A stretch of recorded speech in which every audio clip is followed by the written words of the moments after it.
When news of this song dropped, I put it out there on my channel and got some really good feedback from the community. This was one hell of a way to show off the newest album that was coming out by the band, and it got me hard. It's so damn heavy, so damn brutal and bludgeoning in its delivery. It's Machine Head doing Machine Head things at their finest, of course. And I loved that single. Hi people, and hello my Chili and Carnage crew. It's Chili here, the man who produces Iron From My Eyes, doing a 5-minute review on Machine Head's newest album, Unatoned. Now, in the lead up to this album, I had been talking to Rock of All Ages, who was doing a deep dive into their back catalogue, and it was very fun talking to him about, of course, the band that I love so much, and one he had merely scratched the surface on. And it really made me delve back and listen to some of their older albums, talking about all of them, especially when it came time to talking about The Blackening or, say, their debut album. Now, he posed the question to me, how do I feel about their latest album? And I replied stating, but not to these exact words, I was excited but cautious. After all, Machine Head have had an intriguing history with album releases subverting expectations, but a common thread amongst most efforts was that they tended to have too much material on them, which isn't always a bad thing if it's containing good material. However, this was never always the case and can be made evident with the record Catharsis. But with Unatoned and Of Kingdom and Crown being released as concept albums really in 2 parts, then technically it is the longest record the band has ever made, and as such, not all of the material on it is going to be gold, it's just maths. Compromise won't get you nowhere. This was the second single that was released off the album, and you know what my first thought of this was? It sounds like Static X.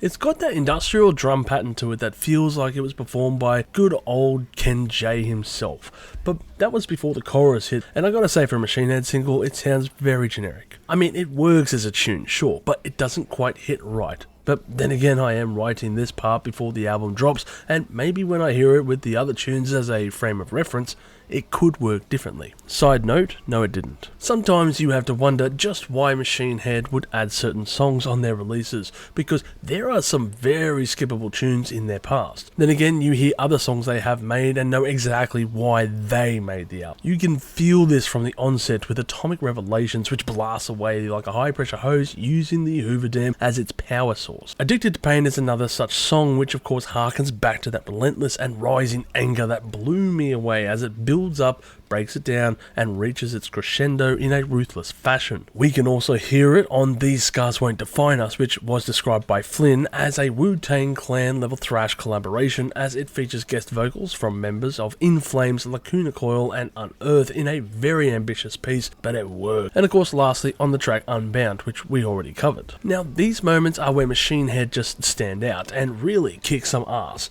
But admittedly, there are few and far between on this album, an album which feels like it's either left off ideas or outtakes from their previous record, and have formed into a new album after throwing a few extra tracks on here that serve as filler, or perhaps sound effects if you want to get a little bit technical. They kind of feel like it's only prolonging the record just for the sake of it being a record. Now I couldn't help but to think at this moment to the conversations I was having with other YouTubers and Machine Head's newest album, and in particular how much of a spotty discography they somewhat have. In short, they can be a little bit hit and miss. Now I've got my views on this subject, and you can go and check out my album ranking of Machine Head to hear such things, but for this album I can't help but feel it's somewhat lackluster and borderline weirdly experimental in parts. But all the meanwhile, it still sounds like of course your classic Machine Head album. The elements of new guitarist Reese Scruggs certainly bleed through on this album, as it does sound starkly darker and thick in riffs, but it is lacking in the certain melodic sections found on the previous album, with of course their previous guitarist from Poland, whose name I still can't pronounce. But it doesn't stop at this point.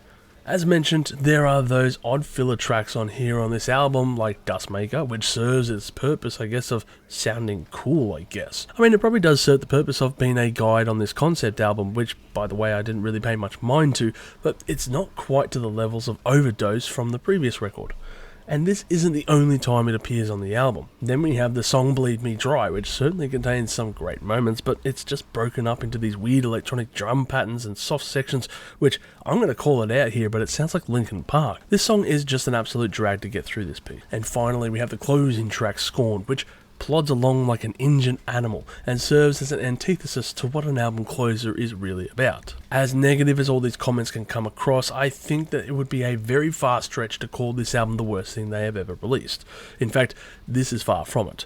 The only problem is I'm not sure if it contains really the anthemic tunes heard on previous releases. Even though this is still early days and I am freshly listening to the album, when I think back to every other album that I've listened to by the band, there have instantly been songs that I've latched onto. One or two pieces here or there that just live rent-free in my mind up until this very moment. While this album contains some amazing tunes within, I haven't found those one or two songs yet, and I'm sure with more playthroughs it may come rising to the top, but I don't think this record is an absolute banger either. Now, I've seen this review from Metal on Tap about the album, calling it a bold statement from a band that refuses to stagnate, when that is exactly how it comes across at times, and I have to wonder if the concept record idea was just too much to chew. Now, I thought their last record was pretty solid, and certainly felt like a much needed return to their form found on their other records, like The Bloodstone and Diamonds or Unto the Locust. But once again, I never fully delved into that concept and what it was all about, and for those who are curious where the source of the inspiration lies,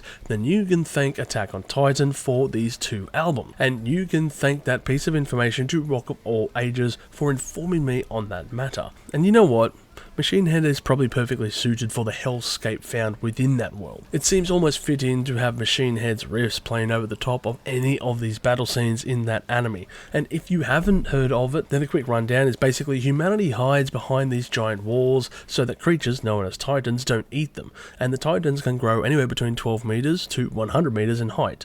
Oh, and by the way, they're all armed with swords, ride horses, and they have these weird harness gear kind of equipment. And it's perhaps the most metal anime that you can watch, considering all the carnage and blood and stuff that is, unless I want to get this video demonetized. Anyway, it's a sick show and I've yet to finish the final season, but thankfully Rob wasn't inspired by something else such as Sword Art Online, or we could have been royally fucked. Look, I only want the best out of Machine Head, a band that I absolutely love, and hell, if you're watching this, I'm sure you do too. But sometimes an album just doesn't click, and so far this album feels somewhat jarring. Something about it just doesn't quite sit right to me, and I can't put my finger on it at this very moment. I will have to revisit this record down the line, but for now, it is time for my score. Overall, I'm going to give this album a score of 6.5 million chilies on the spicy scale, with my favourite tracks being Atomic Revelations, Unbound, and These Scars Won't Define.